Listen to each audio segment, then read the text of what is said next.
Buenas noches, profesor. Buenas noches, mi estimado. ¿Me confirma si me escucha, por favor? Sí, profesor, se lo entiendo. Ok, muy amable, gracias.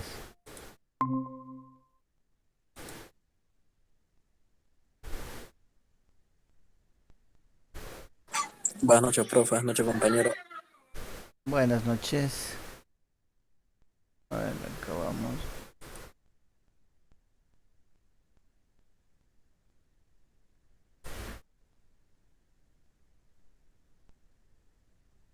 De una vez a subir el video de la clase de ayer, ¿no?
Ok.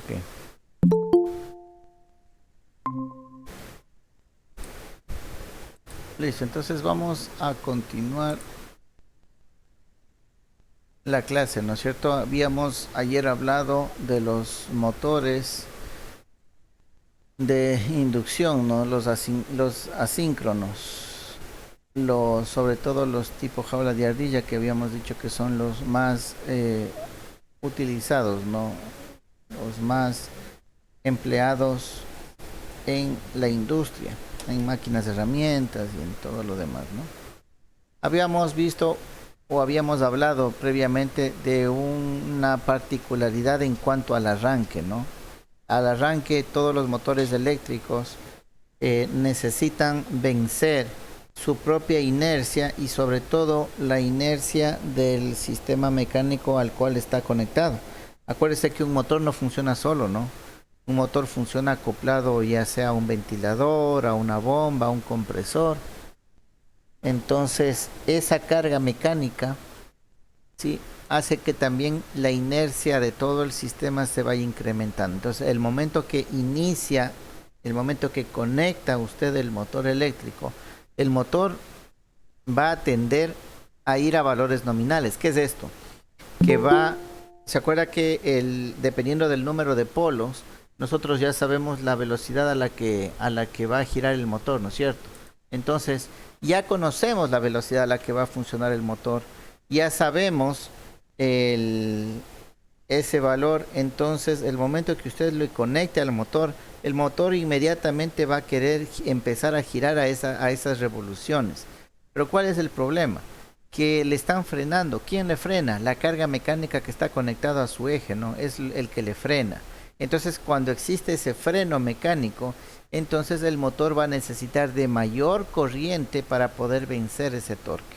Y eso es lo que sucede en el momento del arranque, ¿no? Entonces, vamos aquí brevemente haciendo una revisión del texto. Ahí está bien. Dice que el instante del arranque del motor de inducción es especialmente delicado, dice, ya que la máquina debe vencer el par resistente, ¿sí?, la carga que por inercia tiene y lo que esté asociado al motor, ¿no?, que se aplica en su eje hasta conseguir la velocidad de funcionamiento nominal. Es justamente lo que le acabo de decir, ¿no? El motor, cuando usted le conecta, el motor lo que intenta es girar a las RPMs para las cuales fue diseñado. Eso es lo que intenta el motor. Pero existe una resistencia, que es la carga, ¿no? Si la carga que se aplica en él es excesivamente grande, ya, entonces vamos poniéndole acá con otro color. Si la carga que se aplica es excesivamente grande, el motor puede no llegar a arrancar.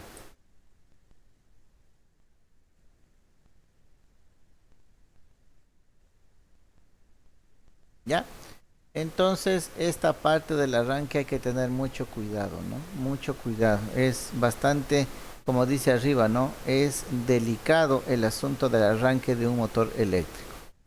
Dice, los fabricantes de motores suelen representar esta característica mediante la denominada curva par velocidad. Entonces, los fabricantes ya saben, ¿no?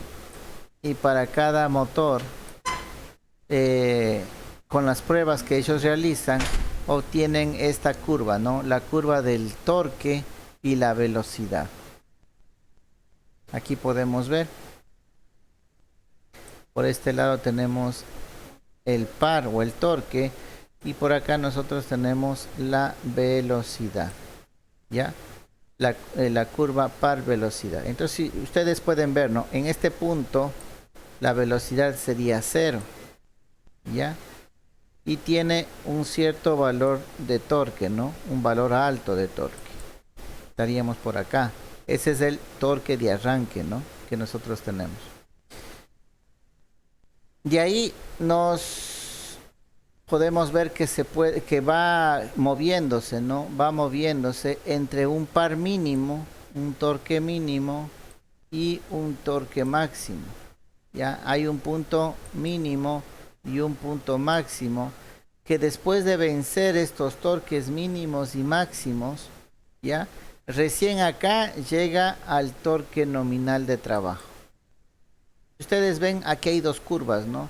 Esta es la del torque y velocidad y esta es la de la carga, ¿no? La carga mecánica que esté asociado al eje del motor.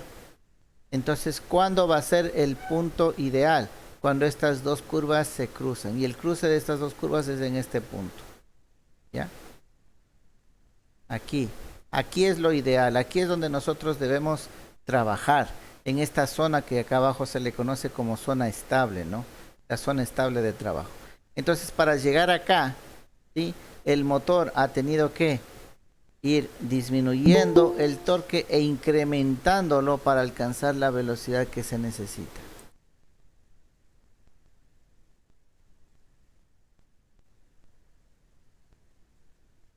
Ya, sigamos con la redacción a ver qué nos indica, ¿no? Dice, en esta curva, ¿no? Par velocidad, dice, se puede observar lo que ocurre con el par del motor hasta que consigue la velocidad nominal.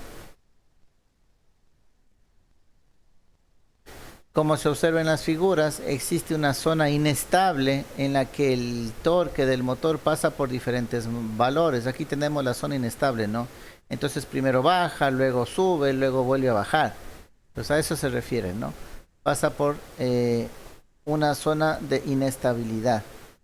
En ese momento, dice, si el par resistente es excesivamente elevado y está por encima de la curva del motor, imagínense una curva, ¿no? Una curva, este par resistente es tan grande que estuviera, yo que sé, por acá. Ya, este motor ni siquiera arrancaría, ¿no? Nunca llegaría acá a esta zona, ¿no? A eso se refiere. La máquina puede tener problemas para arrancar o incluso no conseguirlo, ¿no? La máquina puede tener problemas para arrancar o incluso no arrancar. Una vez superada la zona inestable, el motor consigue su velocidad nominal funcionando en condiciones normales.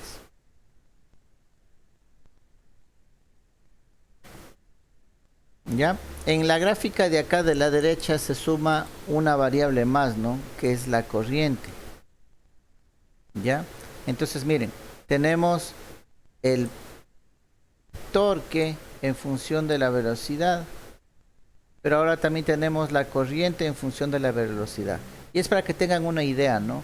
Miren qué tan grande es la corriente el momento que recién usted le conecta al motor.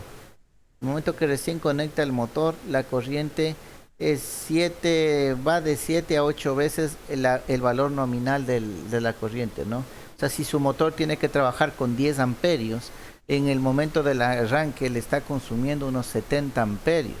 Multiplíquele el valor nominal por 7, ¿ya? Más o menos para que tenga una referencia.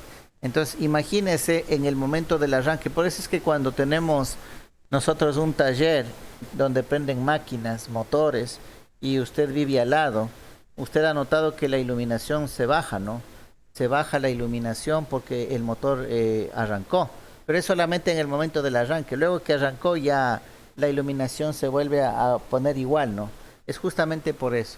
Porque en ese momento ese motor está consumiendo una fuerte cantidad de corriente. Y por eso es que disminuye la corriente en el resto de equipos que están conectados a la misma red y se ve o se puede apreciar ese efecto, ¿no? Es el típico efecto de las máquinas. Ustedes en los talleres deben haber eso comprobado a cada rato, ¿no? El momento que prenden un motor, el momento que sueldan también, ¿no? El momento que sueldan también están consumiendo una corriente bien grande, ¿no? Están haciendo un cortocircuito ustedes. Entonces están consumiendo una corriente bien grande. Entonces en el momento que sueldan, la iluminación tiende a bajar. ¿Por qué? Porque están consumiendo, ¿no? Más de lo normal. Entonces en el motor pasa lo mismo. La corriente de arranque es aproximadamente 7-8 veces el valor nominal.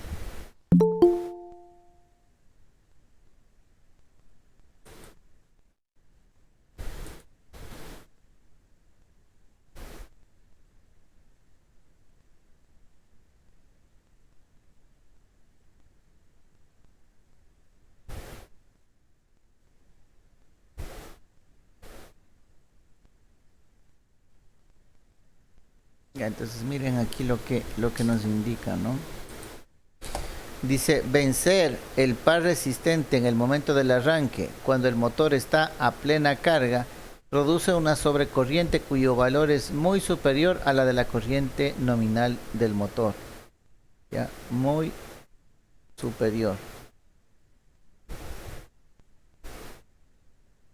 Este exceso puede resultar enormemente perjudicial tanto para la instalación como para la aparamenta que alimenta la máquina. Bueno, a todos los equipos que están conectados, ¿no? Alrededor de la máquina.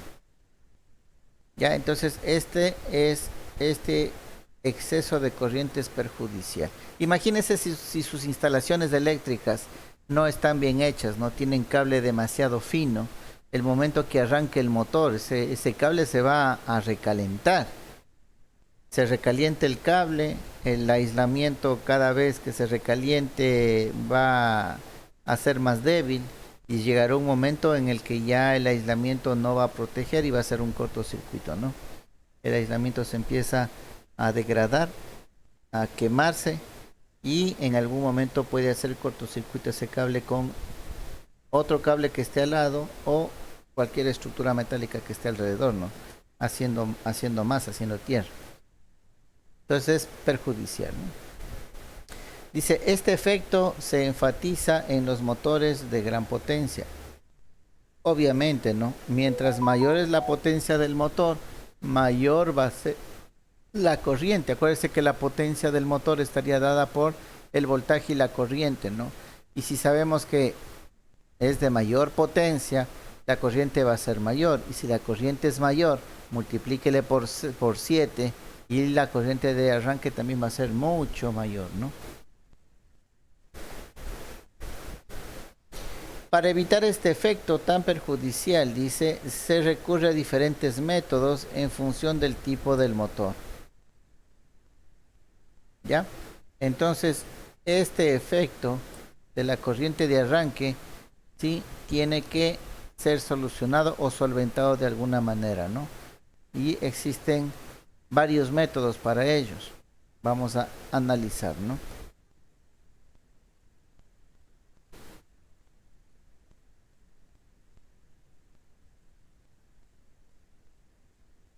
Dice, en los motores con rotor en cortocircuito o jaula de ardilla, se recurre a diferentes sistemas de arranque, ¿no? En motores en cortocircuito o jaula de ardilla.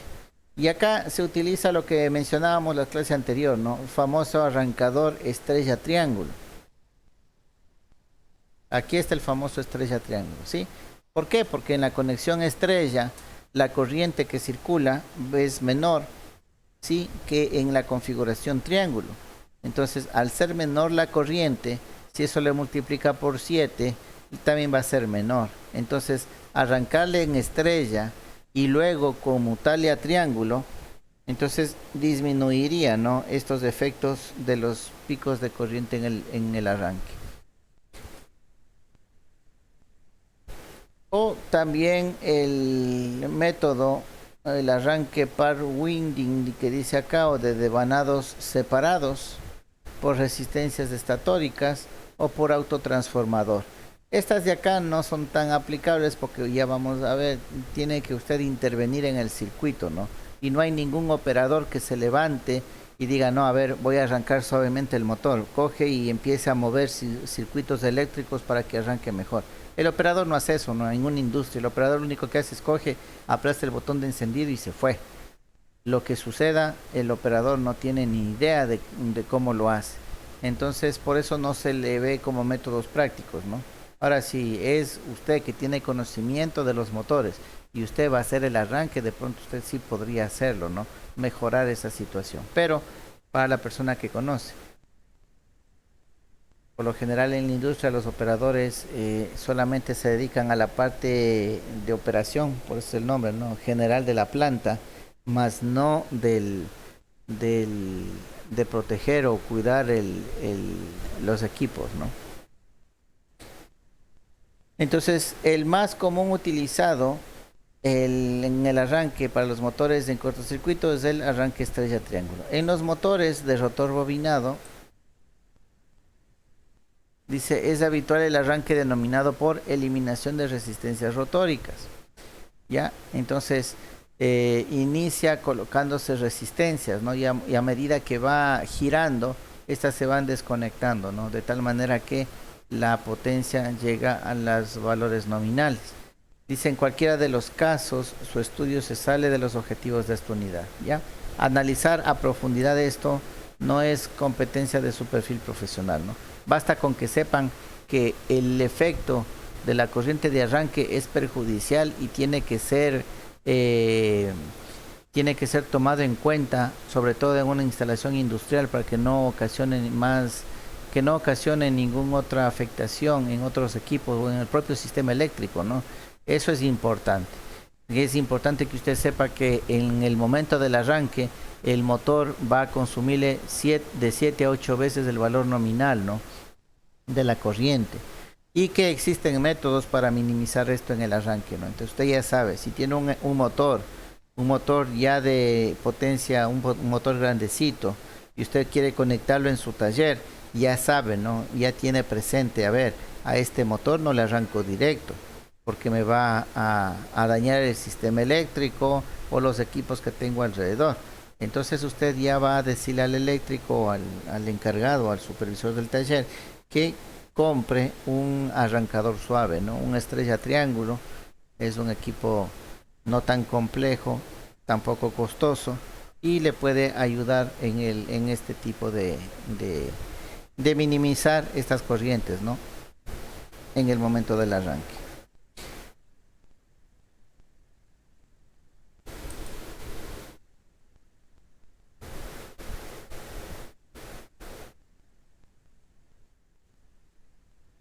Dice, el arranque estrella triángulo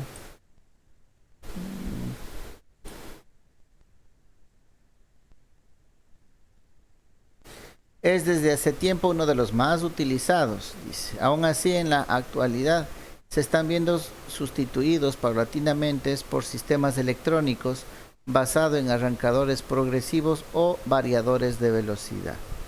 ¿Ya? Entonces, imagínense, aquí no está interviniendo, ¿no? ¿Se acuerdan que en el motor habían dos maneras de controlarlo, ¿no? La velocidad en el motor. Dos maneras de controlar la velocidad. El número de polos, ¿ya? Mientras más polos tenía, la velocidad era mayor. Y la otra, variando la frecuencia, ¿ya? La frecuencia a la que trabajaba, ¿ya? Si nosotros variamos la frecuencia, también variamos la velocidad, ¿ya? Entonces, ¿qué es lo que hace este arrancador estrella triángulo? No hace ni lo uno ni lo otro. Lo único que hace es cambiar la configuración de conexión de los bobinados, ¿ya? El estrella triángulo, entonces lo único que hace es cambia la configuración de los bobinados del motor, del estator, ¿no?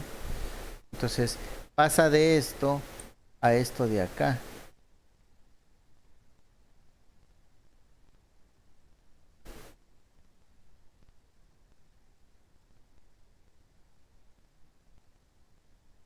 ¿Ya? Entonces miren, aquí la corriente que va a circular, el voltaje entre líneas se divide para dos bobinados. En cambio acá el voltaje entre las líneas solamente es para un solo bobinado. Entonces aquí lo que hace en esta conversión es trabajar con valores bajos acá y acá con valores nominales. Pero no estamos controlando ni los polos ni la frecuencia. Aquí habla de los famosos variadores de velocidad o variadores de frecuencia. Estos variadores, ahora sí, lo que hacen, ya ni siquiera necesitaría hacer esta conversión estrella-triángulo, ¿ya? ¿Por qué? Porque el voltaje que le va a conectar, ¿ya? El voltaje que le va a conectar va a variar en frecuencia, ¿no? Entonces, o va a ser más rápido o va a ser más lento, ¿ya? Mientras más lento es, la velocidad baja. Mientras más rápida es la frecuencia, la velocidad aumenta. Entonces usted va a tener aquí un control desde 0 RPMs hasta las RPMs nominales.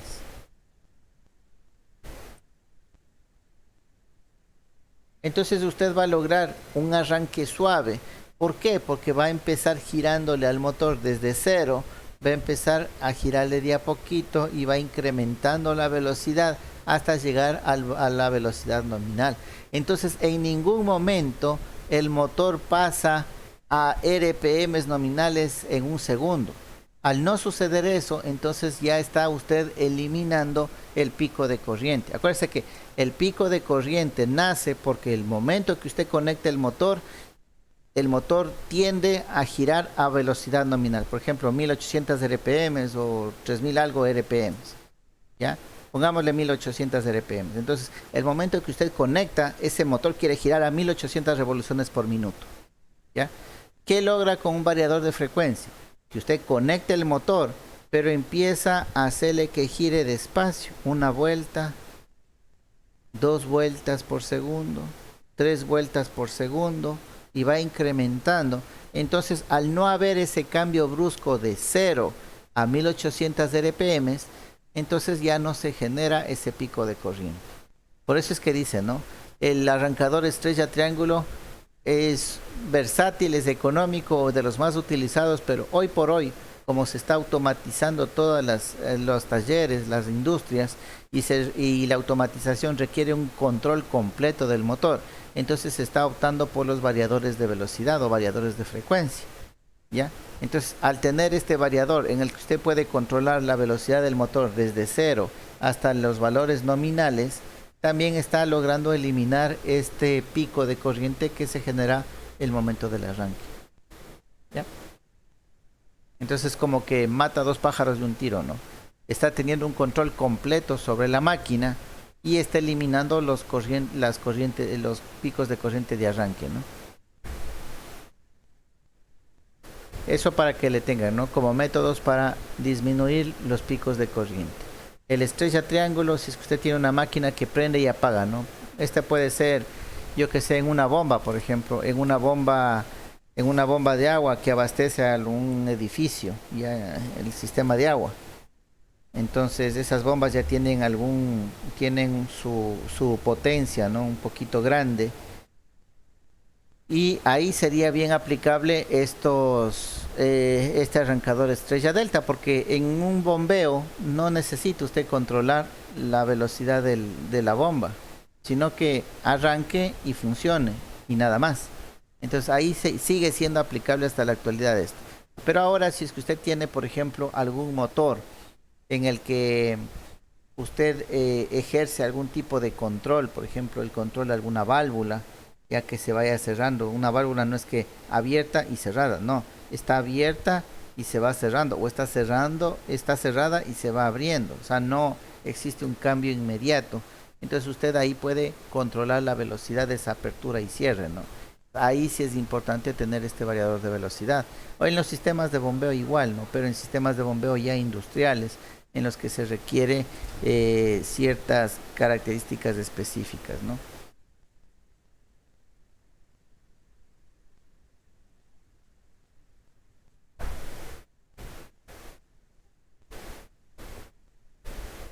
Acá le están dando, por ejemplo, algunos valores, si podemos verlos. Acá está dando unos valores.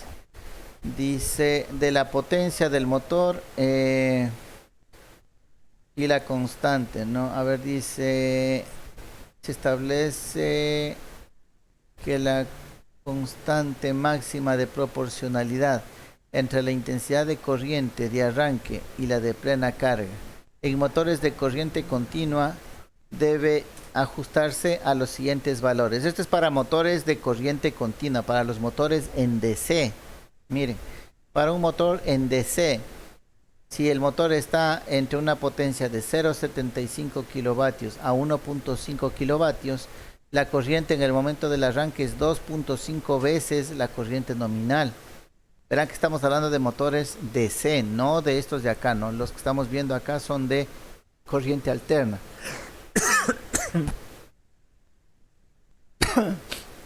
Estos de acá de corriente alterna es mucho mayor, ¿no? Es lo que les digo, que van de 7 a 8 veces la corriente nominal. Esto es para motores en DC. Si la potencia del motor está entre 1,5 y 5 kilovatios, entonces la corriente de arranque es 2 veces la corriente nominal. Y para los motores de más de 5 kilovatios, la corriente de arranque es 1,5 veces la corriente nominal. Eso para máquinas de corriente continua, ¿no?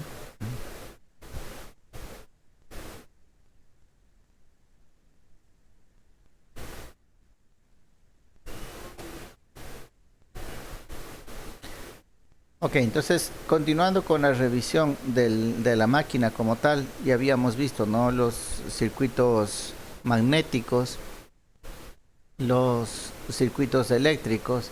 Vamos viendo de manera general, ¿no? Porque aquí está más enfocado a lo que sería la construcción, pero vamos a ver de manera general los devanados de las máquinas de corriente alterna, o sea, las bobinas que tienen los motores de corriente alterna. Ya habíamos visto, ¿no? Los devanados que se pueden tener en el rotor, tanto en las máquinas síncronas como en el rotor de las máquinas asíncronas, ¿ya? Y obviamente en el estator, ¿no? En el estator de las máquinas síncronas y asíncronas. Ese es para los dos casos, ¿no? En el estator siempre vamos a tener devanados, siempre vamos a tener bobinas. En el rotor depende, ¿no? Depende del tipo de máquina. Los devanados del estator se diseñan según el número de fases, ¿no? Esto ya lo habíamos indicado. Es importante saber el número de fases porque dependiendo de eso son los números de bobinas, ¿no? Estamos hablando de un motor trifásico, entonces son bobinas separadas 120 grados, ¿no? los polos separados 120 grados. Entonces, los devanados del estator se diseñan según el número de fases del sistema de alimentación al que van a ser conectados. Si bien pueden construirse para los tipos monofásicos y bifásicos, ya dice que aquí en el estudio se centrarán sobre el tipo trifásico, ¿no? Ya que son los más utilizados en la industria. ¿Ya? Entonces, vamos con los conceptos para el diseño. Por eso digo que vamos a pasarlo no tan a profundidad, ¿no? Estos criterios son para el diseño de los devanados. Es algo que nosotros no vamos a hacer, ¿no? Por lo menos en el perfil profesional de ustedes no se lo va a hacer. Para los eléctricos sí es algo de conocimiento el momento que quieran rebobinar un motor, ¿no? Se han visto, ¿no? Se funde un motor, dependiendo del tamaño, es más conveniente rebobinarlo que comprarlo uno nuevo. Entonces el técnico eléctrico sí debe saber, ¿no? Justamente las técnicas o los métodos que existe para rebobinar. Pero en el caso de ustedes es solamente vamos a revisarlo de manera general.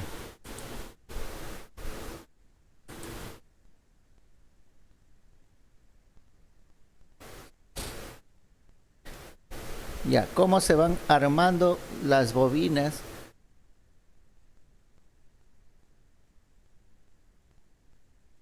En grupos. Sí, miren, aquí tenemos bobinas. Esta es una sola bobina. Sí, pero está hecha en grupos concéntricos. Acuérdese que en la máquina usted tiene que ir no tejiendo en lo ancho, sino en la profundidad, ¿no? Porque así están hechos los zócalos en el estator. Están hechos los canales, de tal manera que usted puede ir colocando de manera concéntrica, ¿no? Para aprovechar de mejor manera el espacio. Entonces tenemos las bobinas. Todo esto que estamos viendo acá es una sola bobina, pero está conformado por grupos, ¿no?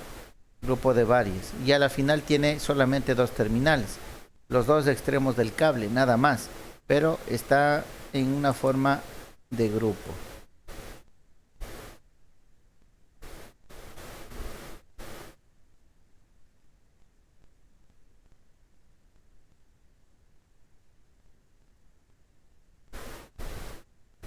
Ya, entonces aquí tenemos las diferentes representaciones, ¿no? De los grupos. Ya, y una representación simplificada se obvian los retornos, ¿no?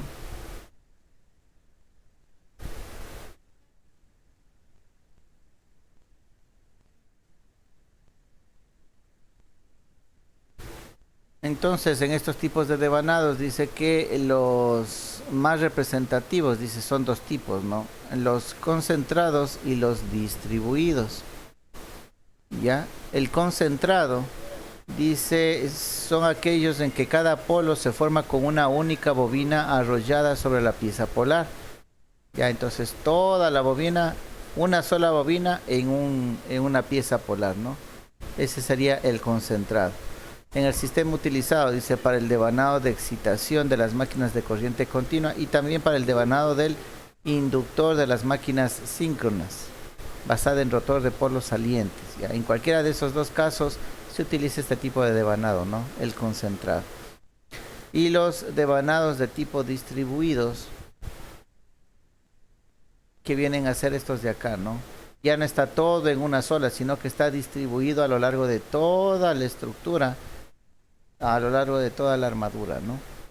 Del estator. Esas son las dos diferentes tipos de bobinados. El concentrado, todo como una bobina de hilo, ¿no? El concentrado, todo en una sola. Y el distribuido, que va por grupos, ¿no? Hay una parte está en ciertas ranuras, otra parte en otras ranuras, otra parte en otras ranuras. Y aquí está toda una ciencia, ¿no? Para que usted le vaya viendo de qué ranura a qué ranura tiene que continuar, ¿no? La misma bobina. Como dije, esto de aquí lo vamos a pasar de manera rápida. No es competencia, ¿no?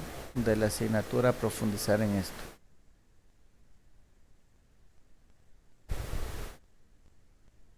de estos devanados que serían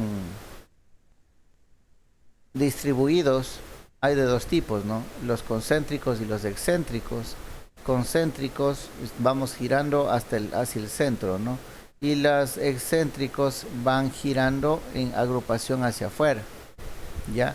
Pues aquí, por ejemplo, los tamaños de estas bobinas, las concéntricas, son de diferente tamaño, ¿no?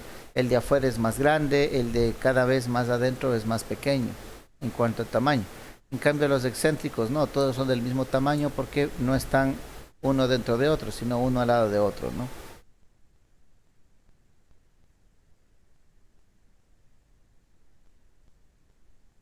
Entonces, dependiendo del número de polos, se va distribuyendo los bobinados, ¿no? Aquí hay toda una serie de formulaciones para el cálculo que vayan viendo según el número de fases los grupos que se deben ir armando, ¿no? Esto lo vamos a pasar brevemente porque no es competencia para profundizar. Los devanados concéntricos. Igual aquí están las herramientas, ¿no? Miren, aquí hay estos espaciadores o estos moldes que van formando, ¿no? Van formando acá la bobina de adentro, más acá la bobina de más afuera, y cuando sacan todos, al final le hacen un solo paquete, ¿no? Pero son de diferentes tamaños, entonces existen estos moldes que le ayudan al rebobinador y le ayudan a hacer su trabajo.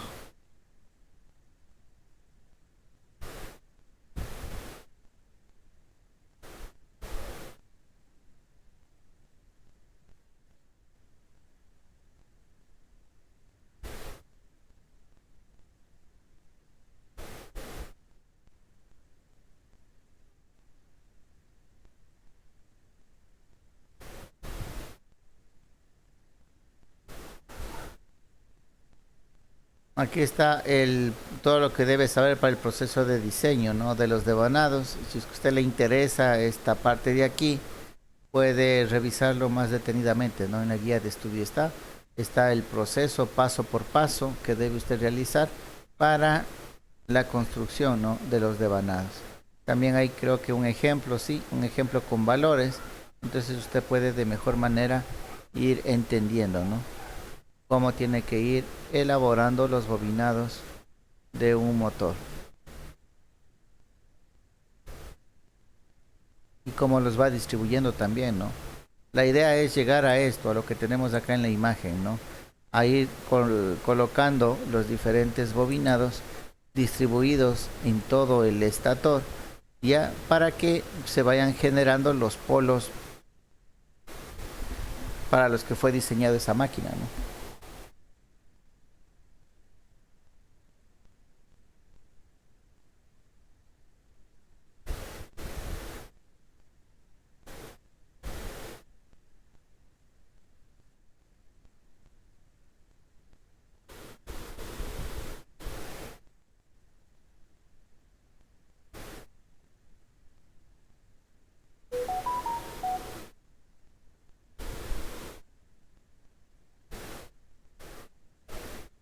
Aquí están los moldes para las bobinas excéntricas, ¿no? Como ven, ya no hay esa diferencia de tamaños, ¿no? Como son iguales, solamente están separados por ranuras, nada más para ir colocando los devanados por grupos, ¿no? Pero son del mismo tamaño.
Ok, entonces, a ver, seguimos revisando.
Ok. A ver, entonces, de la misma manera, ¿no? Está todo la explicación del paso a paso y un ejemplo, ¿no? De cómo elaborar. Aquí se utilizan, si ustedes pueden ver, estos plásticos son aislantes, ¿no? Estos plásticos se colocan en cada una de las ranuras del estator para que el momento que pase el cable, el conductor esmaltado, no vaya a hacer contacto con la armadura, ¿no? Y no vaya a haber un cortocircuito. Entonces existen estas materiales, ¿no? Cubre devanados, podríamos decirlo así, ¿no?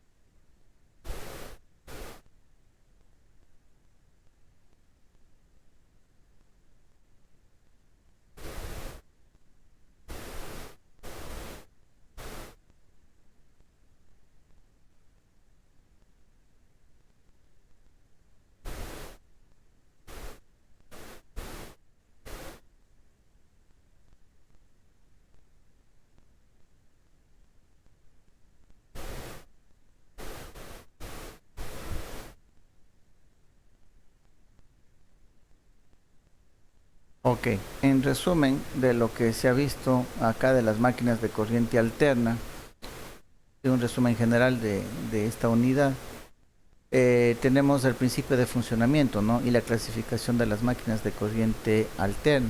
En cuanto al principio de funcionamiento, entender los conceptos de frecuencia, que ya lo conocemos, ¿no? Es el inverso del periodo y el periodo es, a ver, déjenme ver, el periodo es el tiempo en el que se demora la señal en completar un ciclo, ¿no? Entonces, de aquí nosotros ya partimos con el concepto de lo que es frecuencia. Aquí tenemos la señal en alterna y este tiempo de aquí en que se demora en dar un ciclo completo la señal es el periodo y la frecuencia no es más que el inverso del periodo, ¿no? Es 1 sobre el periodo. Ya, el ángulo eléctrico, este va a depender de los números de polos, ¿no? Números de polos que van a tener en la máquina. Entonces, en el trifásico, por ejemplo, están separados a 120 grados, ¿no? Los sistemas de fases, como ya lo habíamos visto, puede ser monofásico, bifásico, trifásico, pero el más eficiente es el sistema trifásico. El campo magnético giratorio, ya en el caso del motor, ¿no? Como habíamos dicho, el momento que usted conecta las fases del estator hacia la fuente, entonces el campo magnético se genera, el campo magnético giratorio. Eso es lo que se hace en el estator. Y el rotor lo que intenta es seguirle, ¿sí? Girando el rotor, seguirle a ese campo magnético giratorio. En el caso de las máquinas síncronas, estas dos entran en sincronismo, ¿no? Las dos velocidades. En el caso de las máquinas asíncronas, entonces el rotor nunca llega a alcanzar la velocidad del campo magnético, ¿no? Eso también se había hablado. En cuanto a la clasificación de las máquinas de corriente alterna, habíamos hablado de las máquinas síncronas y las máquinas asíncronas. De las máquinas síncronas, que puede utilizarse como generador, que es la aplicación más utilizada, ¿no? De las pocas que se hace, las aplicaciones es como generador más que como motor, ¿ya? En cambio, de las máquinas asíncronas, la aplicación mayor es como motor y no como generador, ¿no? Eso no quita que no puedan actuar como generadores las asíncronas y como motores las síncronas. Sí pueden trabajar, pero la aplicación en industrial es de esta manera, ¿no? Las síncronas como generadores y las asíncronas como motores. De todo esto, cualquiera de estos motores se dividen en dos partes, ¿no? El circuito magnético, que es todo el fierro, toda la parte de los fierros, tanto del estator como del rotor, y los circuitos eléctricos, que en cambio son los bobinados, ¿no? Los bobinados que están en el estator siempre, y en el rotor dependiendo del tipo de máquina, ¿no? Tipo de motor que estemos nosotros trabajando. Y de estos circuitos eléctricos, de estos devanados, hay dos tipos de devanados, ¿no? Los excéntricos y los concéntricos. Y ese es un resumen de todo lo que se ha visto en esta unidad, ¿no? De las máquinas de corriente alterna. No sé si tienen alguna pregunta o alguna inquietud.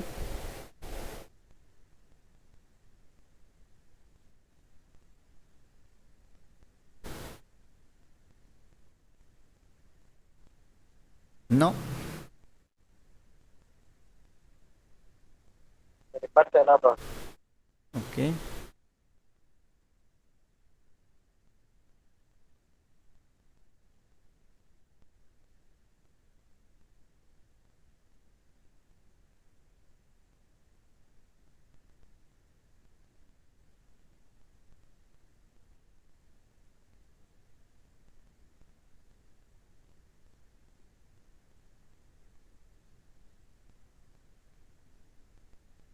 Ok, para que tengan un poco de tiempo y puedan coordinar lo del proyecto de aula y no cortar la explicación, aquí van a encontrar, ¿no? Y esto lo vamos a topar en la siguiente clase, en otras máquinas eléctricas rotativas, aquí vamos a encontrar los motores que ya ustedes también lo utilizan, ¿no? Los motores de los taladros, que si bien es cierto está conectado a una fuente alterna, pero no es como lo que hemos visto nosotros, no son de rotor jaula de ardilla, porque tiene un colector, porque tiene carbones. Se han visto, ¿no es cierto? En los taladros, en las amoladoras, tienen carbones. Y eso es la formación o la estructura de una máquina de corriente directa, pero sin embargo está conectada en alterna. ¿Cómo es eso?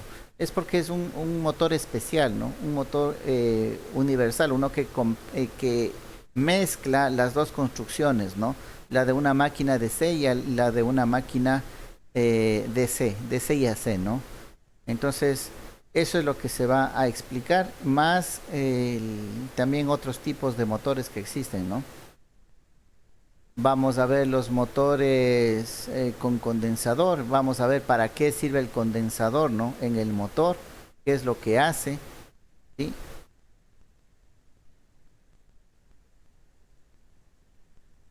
Vamos a ver, hay unos motores que tienen un relé de corriente, ¿no?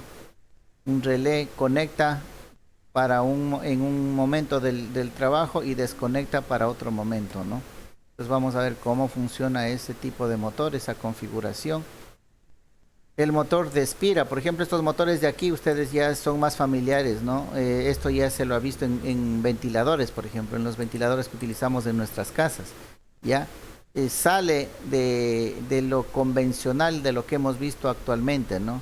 No se asemeja a nada de los motores que hemos visto, tanto de DC como de AC, y sin embargo trabaja, ¿no? Entonces aquí vamos a explicar un poquito cómo es que lo hace. Aquí está el famoso motor universal que les decía, ¿no? El que utilizamos en los taladros, en las licuadoras, en las amoladoras, que siendo un motor de corriente alterna, utiliza carbones como si fuera de DC. Entonces ya vamos a analizar por qué, ¿no? Cómo funciona. ¿Ya? Entonces, eso lo veríamos en la siguiente clase. Lo que va de la hora, por favor, reúnanse para que continúen en el trabajo, en el proyecto de aula, ¿sí? Les voy a dar espacio dentro de las horas de clase. Yo sé que para ustedes de pronto fuera del horario de clases es complicado reunirse, entonces les voy a dar espacio dentro de la misma clase para que no tengan el inconveniente del horario, ¿no? De pronto hay quienes trabajen o tengan otras actividades, pero como es horario de clase, entiendo que todos están conectados y pueden reunirse y pueden adelantar en su proyecto de aula. Entonces vamos a destinar lo que queda de esta hora para que ustedes coordinen su trabajo. Lo que sí quiero antes de terminar, de cerrar la sesión, es tomar la asistencia, ¿no? A ver, vamos a tomar la asistencia.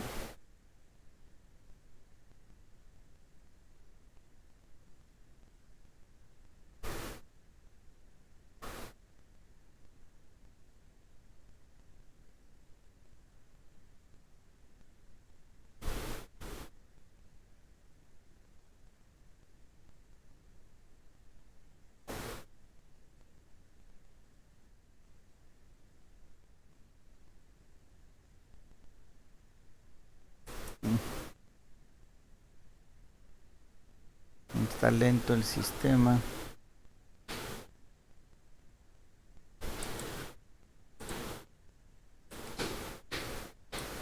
A ver, pongámosla aquí en la grabación del video para que quede constancia, ¿no? Está lento el sistema, debe ser por las evaluaciones docentes que se están realizando. Pero está aquí Argenis Cortés, Diego Paul Ulloa Marcillo, José Ignacio Carrascomina, José Luis Parrales Leones y Joshua Guachamín. Están los 5 compañeros, ¿no? Entonces quedaría constancia, luego le colocamos en la asistencia.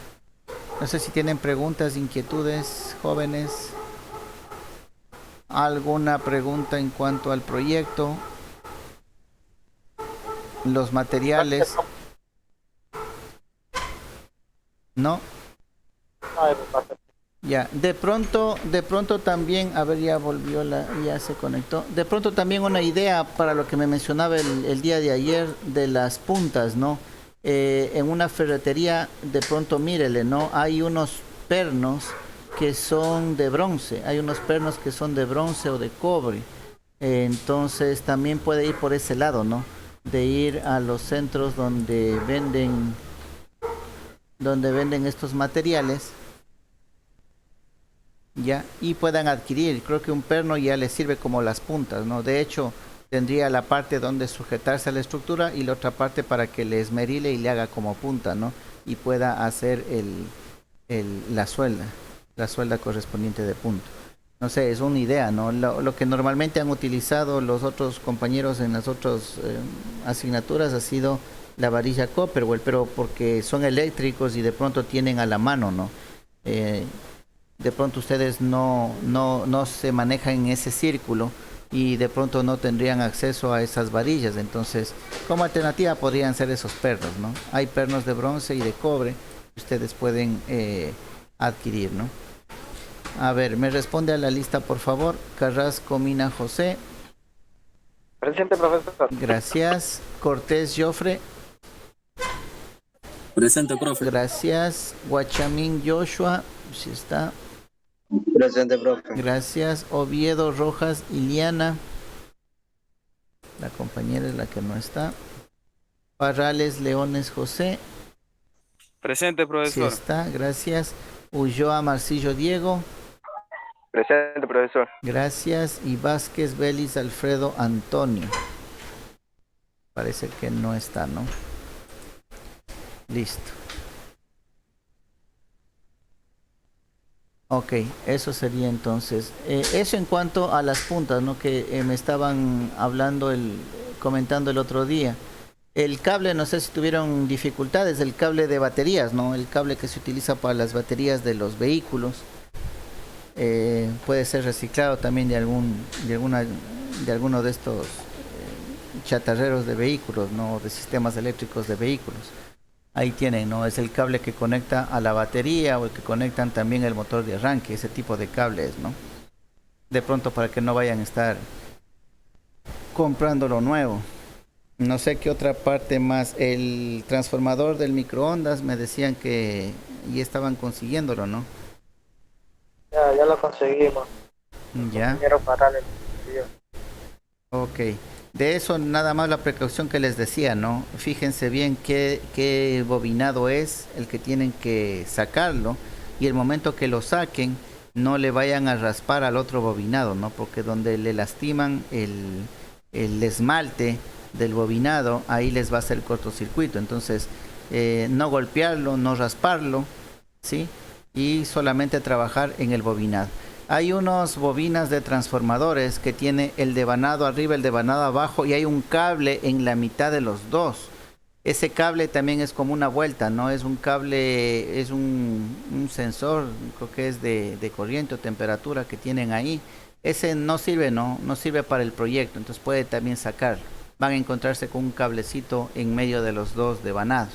Entonces ese no juega ningún papel, ¿no? También pueden sacarlo. La precaución, sobre todo en el devanado, de no lastimarle nada más, lo que deben tener en cuenta. De ahí en el resto ya es más trabajo de ustedes, trabajo de estructura, la parte móvil, la parte de fijación. Traten de verle que los brazos queden alineados, ¿no? Porque de los que, bueno, como les decía, ¿no? Los muchachos que entregan son de electricidad, no son mecánicos. Ustedes yo sé que van a hacer un mejor trabajo, pero por lo general esos brazos que sube y baja con las puntas se saben ir desviarse, ¿no? Se desvían y no calzan las puntas como deben ser. Entonces yo sé como que ustedes son mecánicos, son más del área de ustedes, entonces van a hacer un mejor trabajo en esa parte. Eso, me hablaban de un ventilador. Bueno, ese ventilador en el modelo que nosotros habíamos visto en el video no lo requiere. Es un adicional para evitar el calentamiento, pero como no se lo va a trabajar de manera continuada, entonces sería opcional, ¿no? Pero si ya lo tienen y lo van a poner, mucho mejor. No sería tan obligatorio la parte del ventilador, ¿no? Y de ahí creo que nada más, esas precauciones, esas guías nada más, ¿no? Entonces, jóvenes, aprovechen este tiempo y trabajen en el proyecto para que no tengan complicaciones, ¿no? No sé si tienen alguna otra pregunta adicional.